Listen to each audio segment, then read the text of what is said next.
하나님 이제 감사합니다. 이 하루를 주님의 선하신 손길에 의탁드리며 나아갑니다.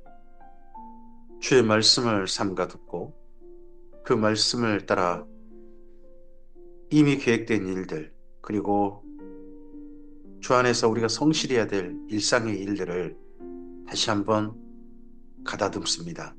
우리의 속사람을 다시 한번 가다듬고 정돈하고 주님의 뜻을 살펴서 나아가고자 합니다. 주께서 말씀하옵소서. 보게 하시고 듣게 하시고 깨닫게 하옵소서. 진리의 사람으로서 하나님과 함께 동행하는 사람으로서 이 하루를 걷게 하옵소서. 그리우며 예수님 이름으로 기도합니다. 아멘. 오늘은 이사야서 31장에서 35장까지의 말씀 함께 읽겠습니다. 1장부터 39장의 이사야, 그 가운데서 6장부터 35장이 큰 한 덩어리가 됩니다. 오늘과 내일, 오늘과 내일 이렇게 되고요. 그리고 1장부터 5장까지 한 덩어리고 그 가운데 1장부터 5장 가운데서 5장이 당시 예루살렘에 대한 화가 있을 진짜가 선포되죠. 그리고 그런 것처럼 6장부터 35장까지가 오늘과 내일, 오늘과 내일 하고 내일을 바라볼 수밖에 없는, 오늘은 답이 없는 그러한 오늘을 이야기하고자 하는 게 이제 36장에서부터 39장이 됩니다. 36장부터 39장은 열왕기하서 18장에서 20장과 동일한 내용입니다. 그 가운데서 31장에서 35장, 오늘과 내일, 오늘과 내일 했던 그 가운데의 마지막 예언들이 됩니다. 이사야서 31장입니다. 도움을 구하러 애굽으로 내려가는 자들은 화 있을진저 그들은 말을 의지하며 병거의 많음과 마병의 심히 강함을 의지하고 이스라엘의 거룩하신 이를 앙모하지 아니하며 여호와를 구하지 아니하나니 여호와께서도 지혜로우신즉 재앙을 내리실 것이라. 그의 말씀들을 변하게 하지 아니하시고 일어나사 악행하는 자들의 집을 치시며 행악을 돕는 자들을 치실 거라는 겁니다. 도움을 구하러 애굽으로 내려가는 자들은 화 있을진저 하는데 이때가 어느 왕 때냐는 거죠. 이사야의 주요 왕은, 이사야서가 기록된 주요 왕은 아하스 히스기야입니다. 주요 왕은 그 가운데서 아하스는 친아수르였습니다. 그와 달리 친아수 정책을 배반하고 아수를 배반하고 국가 정책을 다시 수립한 사람이 히스기야입니다. 근데 아수르를 배반해서 그 다음 그럼 의장계는 어디였냐? 또 애굽이었습니다. 도움을 걸어 애굽으로 내려간다는 것은 히스기야 왕 때라는 이야기가 됩니다. 근데 히스기야 왕 때 그렇게 친애굽 정책에 대해서 뭐라고 하십니까? 하나님께서는 화 있을 짓자 하십니다. 하나님을 의지한 게 아니라 다른 나라 도움을 구한다는 거죠. 우리나라도 하나님을 의지한다고 하면서 자꾸 다른 나라의 도움을 구하려고 하는 기독인들이 있을 수 있죠. 그렇다면 여기 31장 말씀을 눈여겨보셔야 됩니다.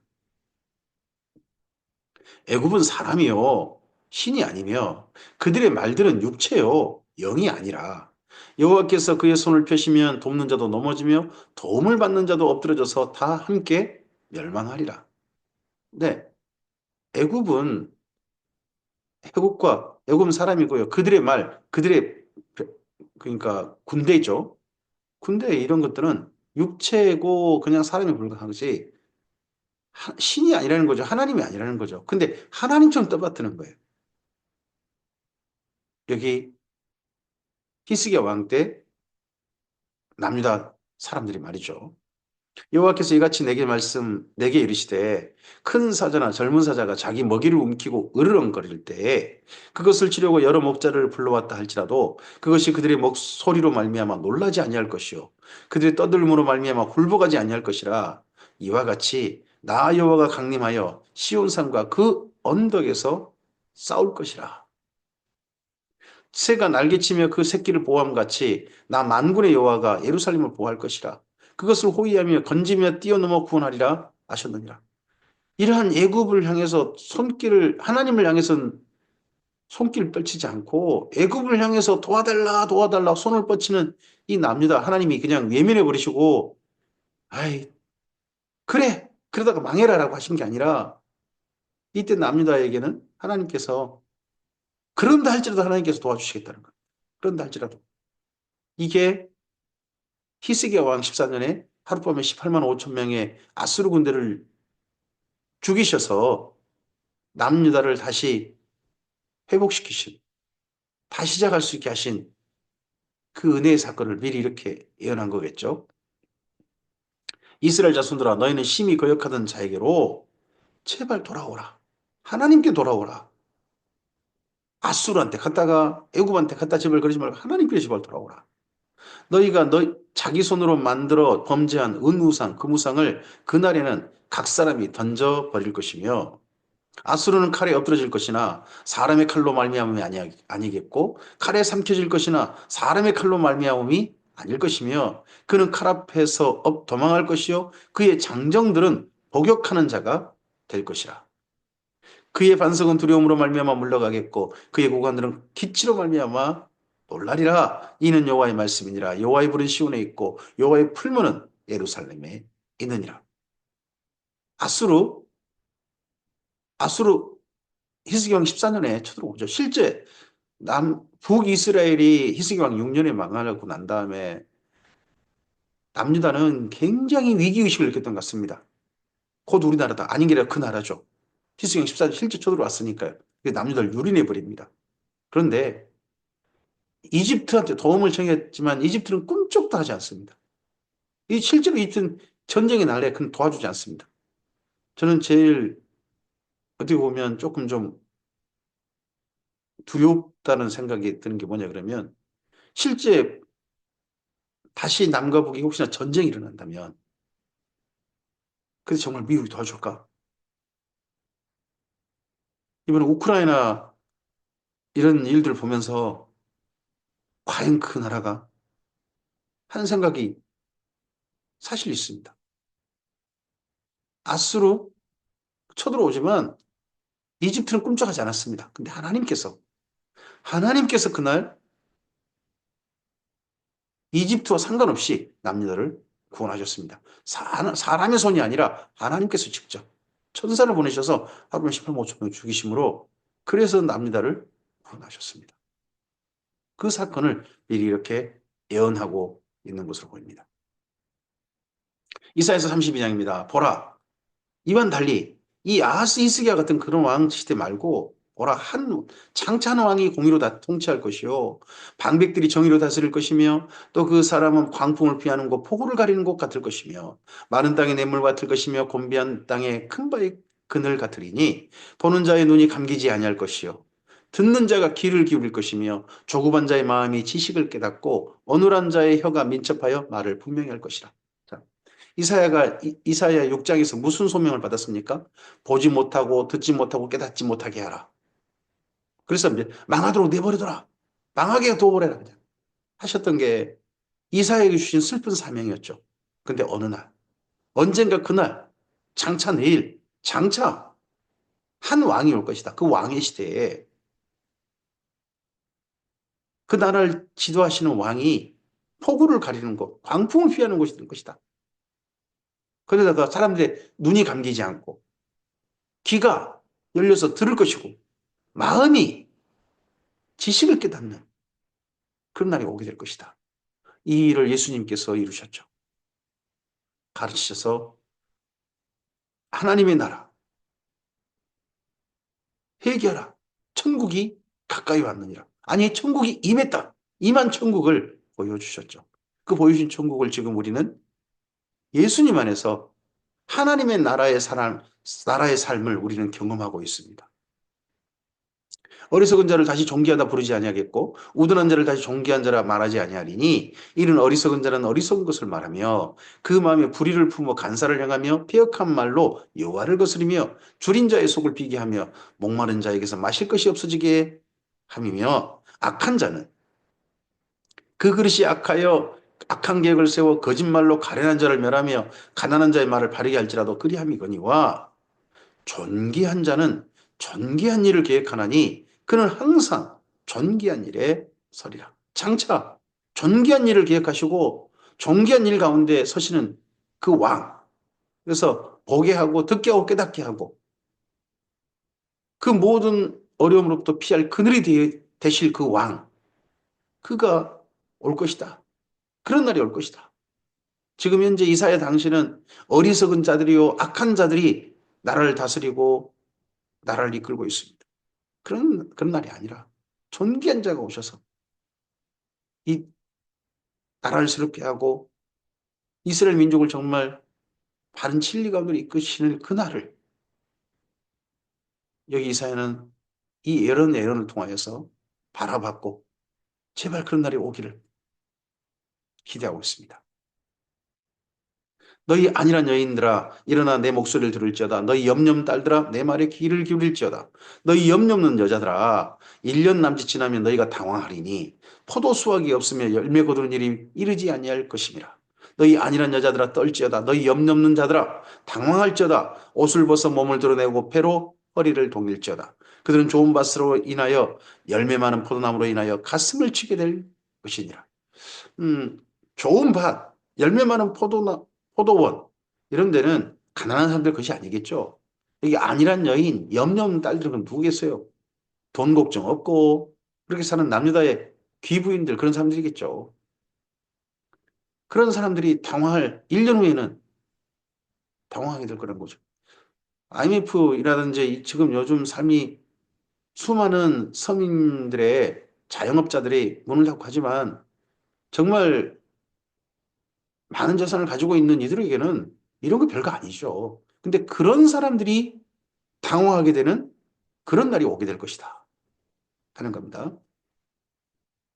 내 백성이 땅에 가시와 찔레가 나며 희락의 성읍 기뻐하는 모든 집의 날이니 대저 궁전이 폐한 바 되며 궁전이 폐한 바 되버리며 인구 많던 성읍이 적막하며 오벨과 망대가 영원히 구렬이 되며 들나귀가 즐기는 곳과 양떼 주장이 되려니와 마침내 지금 오늘 현실이죠. 오늘 현실은 이런 날이 되고 말 것이다. 아하스 히스기야를 지나서 므낫세를 지나서 요시아가 어떻게 해보지만 결국 요시아 아들 때에 이 예언이 성취되고 말죠. 슬프게도 성취됩니다. 근데 장차 그날 마침내 위에서부터 영을 우리에게 부어주시리니 광야가 아름다운 밭이 되며 아름다운 밭을 숲으로 여기게 되리라. 그때에 정의가 광야에 거하며 공의가 아름다운 밭에 거하리니 이로부터 영을 우리에게 부어주시는 그날, 그 이후 하나님의 나라. 이 하나님의 나라는 예수님을 말미암아 이 땅 가운데 실현되기 시작했습니다. 땅 끝까지 이러한 사건이 이루어지겠죠.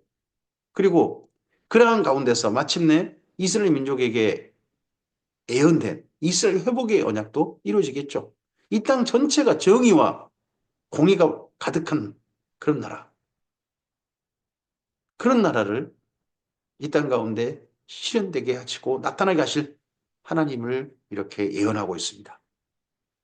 공의의 열매는 화평이요 공의의 결과는 영원한 평안과 안전이라. 영원한 평안과 안전은 군사력에 있지 않다는 겁니다. 공의에 있다.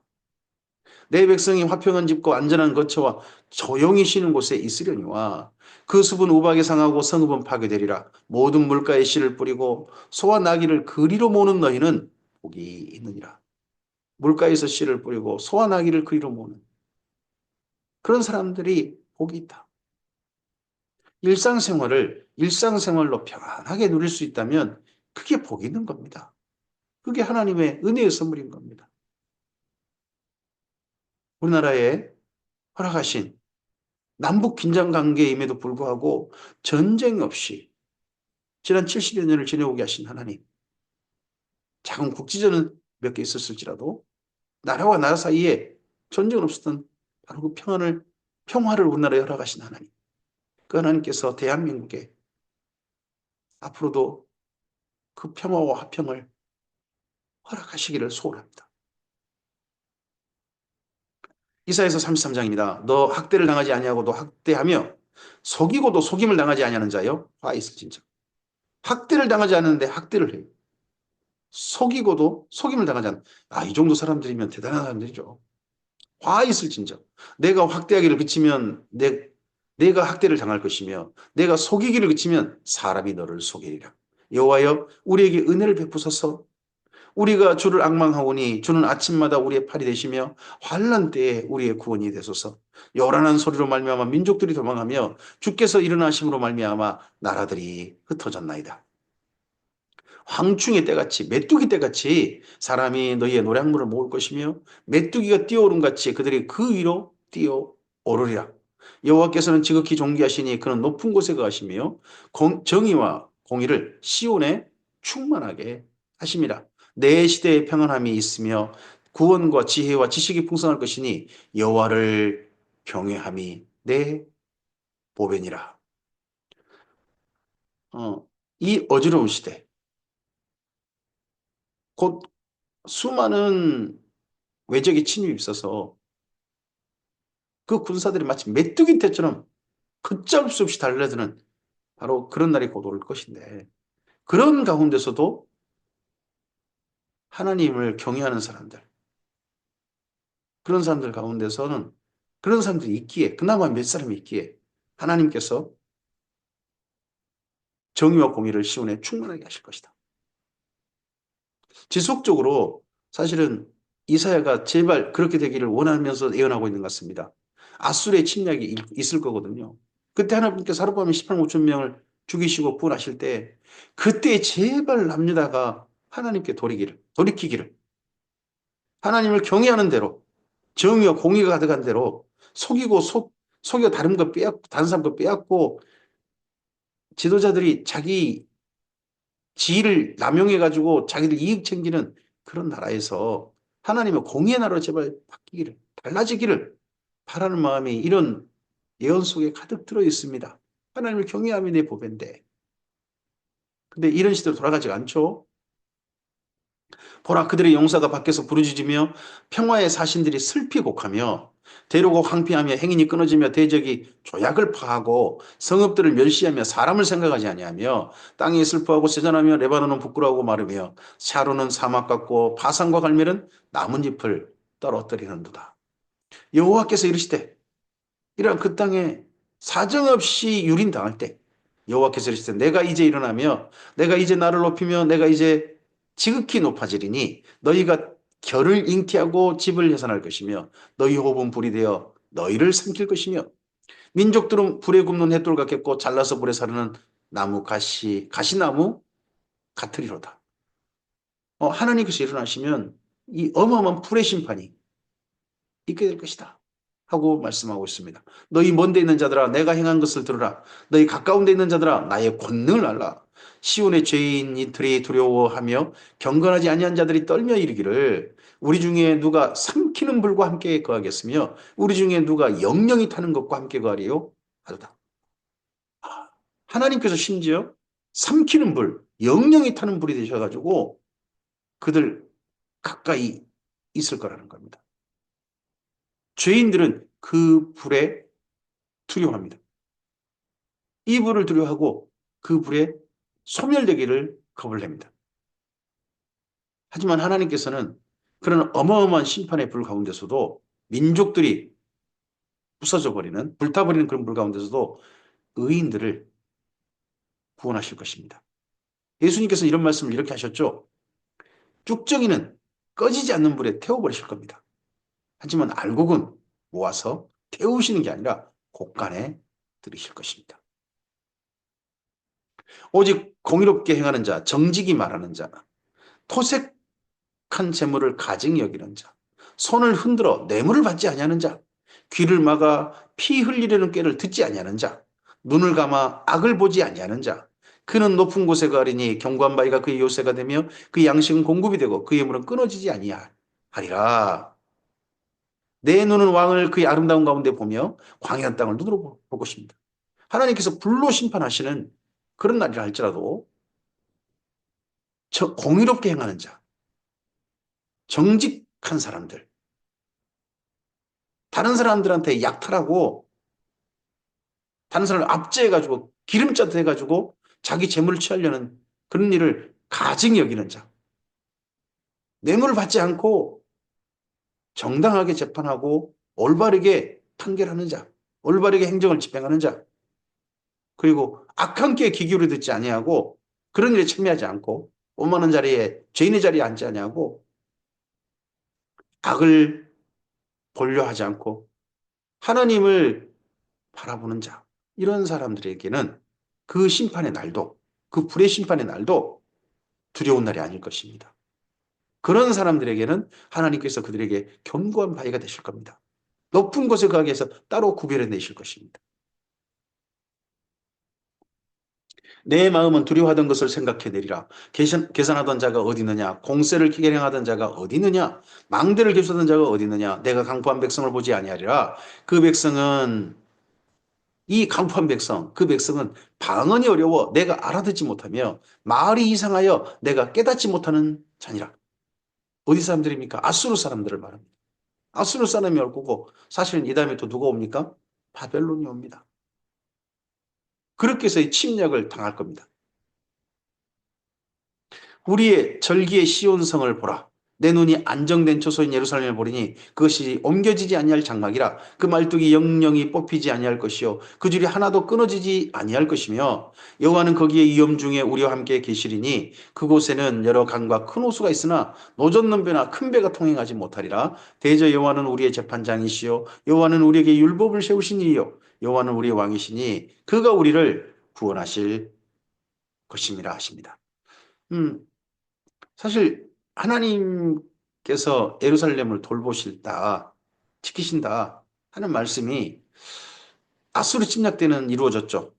하지만 바벨론 침략 때는 끝납니다. 하지만 그 여기 지금 이사야가 바라본 예루살렘은 중첩돼 있습니다. 그 당시만 아니라 장차 예루살렘, 이 예루살렘의 실현된 모습은 어떻게 보면 요한계시록의 새 예루살렘이라고 봅니다. 왜냐 그러면 현재 예루살렘에 여러 강과 큰 호수가 있다. 아, 이건 말이 안 됩니다. 그것은 그런 게 있을 수가 없습니다. 어, 여러 강과 큰 호수가 있을 그러한 이 모습은 생명수 강이 흐르는 새 예루살렘 성, 거기라면 실현 가능하다라고 저는 생각합니다.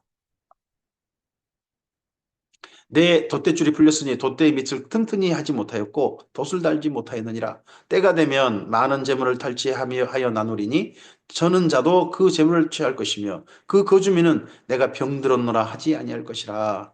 거기에 사는 백성이 사죄함을 받으리라. 주님으로부터 너는 의롭다, 너는 무죄하다 하는 선포를 받는 걸 우리는 칭의라고 합니다. 칭의. 이런 칭의를 받은 죄가 없는 사람이 아니라 하나님께서 너는 무죄하다, 너는 의롭다 하고 선포해 주시는 겁니다. 그런 사람들이 이 하나님의 성에, 이 예루살렘 성에 거하게 될 것이다. 그곳이라면 새 예루살렘 성까지 바라본 거겠죠. 이사야서 34장입니다. 열국이여 너희는 나와 들을지어다. 민족들이여 귀를 기울일지어다. 땅과 땅에 충만한 것 세계와 세계에 나는 모든 것이여 들을지어다. 대저 여호와께서 열방을 향하여 진노하시며 그들의 만국을 향하여 분내사 그들을 진멸하시며 살육당하게 하셨은즉 그 살육당한 자는 내던진 바 되며 그 사체의 악취가 솟아오르고 그 피에 산들이 녹을 것이며 하늘의 만상이 사라지고 하늘들이 두루마리같이 말리되 그 만상의 제전함이 포도나무 잎이 마름 같고 무화과나무의 잎이 마름 같으리라. 세계의 모든 나라들, 그런 모든 또 피조물, 피조세계가 진멸당하고 살육당하고 파괴되어져 버린 그런 날이 오게 될 것이다. 아십니다. 이 날은 장차될 날이기도 하고 이사야 당시에 수많은 나라들이 이렇게 파괴될 것, 멸망당할 것도 이렇게 예언하고 있는 것으로 보입니다. 사실 34장에서는 그러한 가운데서 에돔의 진멸, 에돔의 멸망을 집중해서 그 다음 예언하고 있죠. 여호와의 칼이 하늘에서부터 족하게 맞았은즉 보라 이것이 에돔 위에 내리며 진멸하시기로 한 백성 위에 내려 그를 심판할 것이라. 여호와의 칼이 피 곧 어린 양과 염소의 피에 만족하고 기름 곧 순양의 콩팥 기름으로 윤택하니 이는 여호와를 위한 희생이 보스라에 있고 큰 살육이 에돔 땅에 있습니다. 보스라는 다른 이름으로 셀라라 불리기도 합니다. 에돔의 수도죠. 큰 살육. 세상의 멸망. 당시 세상의 멸망 가운데 에돔까지 멸망해? 하는 에돔은 그런다 할때 멸망당하지 않을 거야. 했을지 모릅니다. 근데 에돔이 멸망하는 겁니다. 들소와 송아지와 스소가 함께 도살장에 내려가니 그들의 땅이 피에 취하며 흙이 기름으로 윤택하리라. 이것은 여호와께서 보복하시는 날이요 시온의 송사를 위하여 신원하는 해라.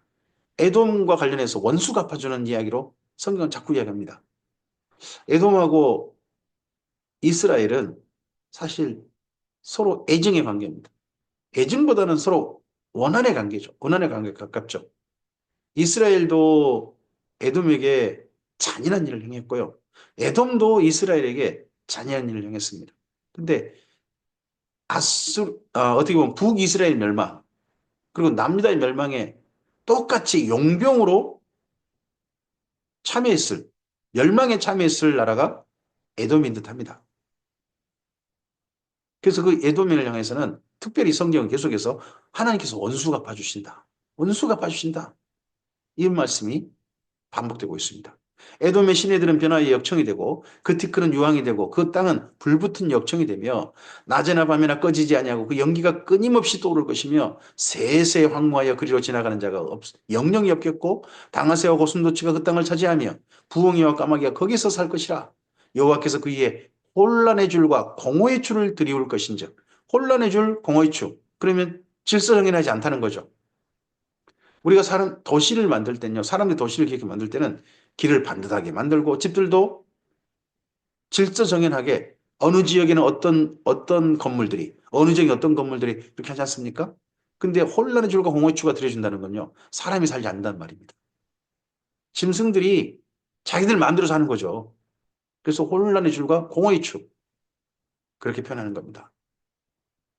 그들이 국가를 이으려 하여 귀인들을 부르되 아무도 없겠고 그 모든 방백도 없게 될 것이요. 그 궁궐에는 본래 왕이 살았던 궁궐에는 가시나무가 나고며 그 견고한 성에는 엉겅퀴와 세품이 자라서 승냥의 굴과 타조의 초소가 될 것이니 폐가가 되는 거죠. 폐가.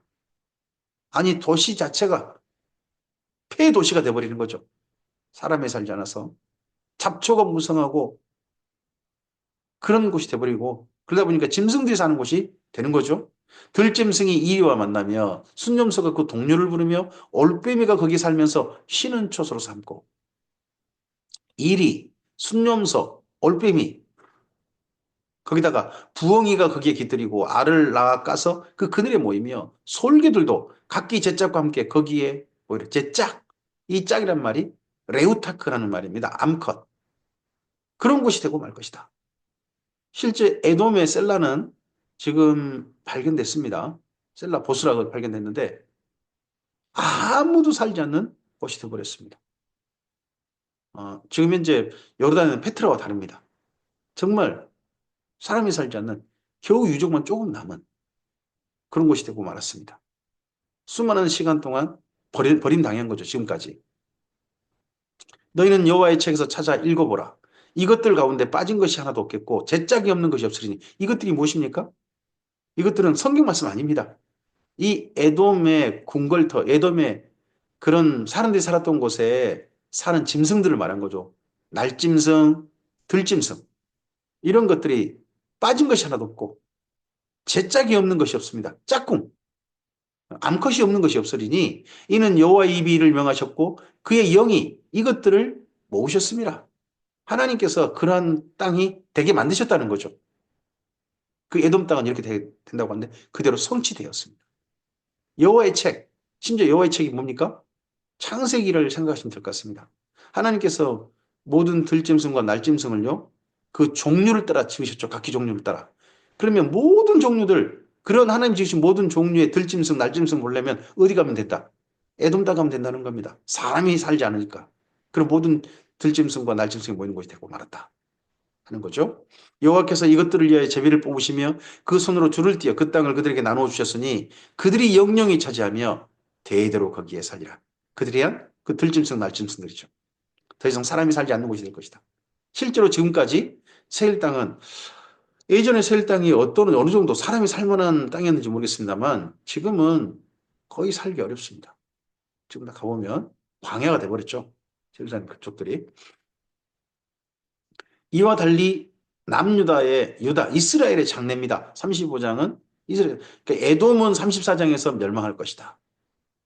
35장에서 하지만 이스라엘은 망하겠지만 회복될 것이다 하는 예언이 35장에 있습니다. 광야와 메마른 땅이 기뻐하며 사막이 백합과 같이 피어 즐거워하며 무성하게 피어 기쁜 노래로 즐거워하며 레바논의 영광과 갈멜과 사론의 아름다움을 얻을 것이라. 그것들이 여호와의 영광 곧 우리 하나님의 아름다움을 보리로다. 너희는 약한 손을 강하게 하며 떨리는 무릎을 굳게 하며 겁내는 자들에게 이르기를 굳세어라. 두려워하지 말라. 보라 너희의 하나님이 오사 보복하시며 갚아주실 것이라. 하나님이 오사 너희를 구하시리라 하라.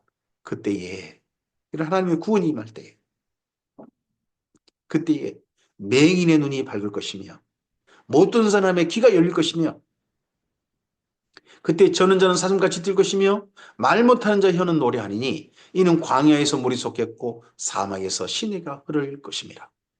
맹인의 눈이 밝아지고 못 듣는 자가 귀가 듣게 되고 저는 자가 뛰고 말 못한 자 혀가 풀리는 이 이야기를 누가 인용하십니까? 세례요한의 제자들이 예수님께 찾아와서 세례요한의 저는 오실 그이가 당신이십니까? 다른 일을 기다려야 됩니까? 라고 했을 때 예수님께서 그 가난하고 불쌍한 이스라엘 백성들, 그 민중들을 고쳐주시고 그들을 돌보시는 현장, 그걸 너희가 눈으로 본 그대로 전해라. 그러면서 맹인의 눈이 보게 될 것이고 듣지 못한 자가 귀가 열릴 것이고 이런 말씀들을 그때 예수님께서 마태복음 11장에 보시면 인용하신 게 나옵니다. 이렇게 된다 하라. 이사야 35장의 회복, 이 회복의 말씀을 예수님께서 세례요한에 전하라 라고 하신 겁니다. 뜨거운 사막이 변하여 못이 될 것이며 메마른 땅이 변하여 원천이 될 것이며 승량이 눕던 곳에 풀과 갈대와 부들이 날 것이며 거기에 대로가 있어 그 길을 거룩한 길이라 일컫는 바 되리니 깨끗이지 못한 자는 지나가지 못하겠고 오직 구속함을 입은 자들을 위하여 있게 될 것이라. 우매한 행위는 그 길로 다니지 못할 것이며 거기에 사자가 없고 사나운 짐승이 그리 올라가지 아니하므로 그것을 만나지 못하겠고 오직 구속함을 받은 자만 그리로 행할 것입니다. 이 길이 바로 예수님이 되셨죠. 내가 꼭 길이요. 진리의 생명이다. 예수님 안에 그 길을 가면 주님께서 더 이상 악한 자들로부터 흔들리지 않는, 뭐 죽임을 당할 수는 있겠죠. 흔들리지 않는 그러한 길로 걷게 하실 것이고 또 그러한 완전한 길을 언젠가는 주님께서 주의 백성들에게 허락하실 거라고 믿습니다. 저는 그래서 생명수 강변에 가쪽으로 난 생명수 나무들이 가득한 생명나무가 가득한 그 길, 그 예수님께서 준비해 주신 그 길을 저는 꼭 걸어보고 싶습니다. 여호와의 속량함을 받는 자들이 돌아오되 노래하며 시온에 이르러 그들의 머리에 영영한 희락을 띠고 기쁨과 즐거움을 얻으리니 슬픔과 탄식이 사라지리로다. 그 눈에서 눈물을 씻겨줄 것이다. 이러한 이사야가 꿈꾸는 바로 그 날이 이 땅 가운데 실현되는 것은 완전히 실현되는 것은 아직까지 이루어지지 않았습니다. 실현된다면 언젠가 혹시나 하나님께서 허락하실 천년왕국 그때는 가능하다고 봅니다. 하지만 우리들은 이미 예수님 안에서 하나님께서 내신 새로운 길을 가는 사람들입니다. 이 길 안에 서 있는 사람들 아닙니까? 예수님께서 내신 길, 예수님께서 길이 되어 주셨습니다. 그 몸을 십자가에 달리셔서 그 몸 가운데 길을 열어주셨습니다. 언약의 길을, 새 언약의 길을. 그리고 그 길을 따라 우리를 걷도록 초대하셨습니다. 하나님 아버지께로 직접 나가는 길을, 은혜의 보좌 앞에 직접 나가는 길을, 그 길을 오늘도 우리는 걸을 수 있습니다. 여기까지 말씀입니다. 이사야가 당시의 암담한 현실과 그와 비교되는 언젠가 장차의 내일, 메시아가 오셔서 한 왕이 오셔서 이루실 그날, 그리고 주변의 모든 열국들 서로 싸우고 죽이고 하는 그런 세상이 아니라 평화롭게 지내는 바로 그런 날을 꿈꾸었습니다. 군사력으로 평화를 가져오는 게 아니라 하나님의 공의가 가득 실현되어져서 이루어지는 평화, 그것을 꿈꾸게 하셨습니다. 우리들이 바로 그러한 예수님 안에서 꿈꾼, 이사야 선지가 꿈꿨고 예수님을 통해서 이 땅 가운데 실현되기 시작한 그 공의로 인한 평화, 그것을 오늘 우리는 꿈꿔야 합니다. 그러한 주님의 은혜 가운데, 그런 주님의 인도하심 가운데, 주님의 비춰주신 진리의 빛 가운데 오늘 우리의 삶이 한결같이 걷기를 바랍니다. 예수님 안에 걷기를 바랍니다. 그리고 이 걷는 길을 통하여서 아버지 보좌 앞에까지 나아가고 하나님의 한량없는 은혜를, 오늘 평화의 그 은혜를, 하나님께 무릎 꿇어 경배하는 그 복을 누리는 우리였으면 좋겠습니다. 주님의 선하신 은혜가 이 말씀들 가운데서 하나님께 암담한 사람들이 아니라 하나님께 기쁨을 드리는 사람들, 하나님께 사죄함을 받고 하나님 앞에 기쁨으로 나가는 사람들이 바로 우리이기를 바랍니다. 감사합니다.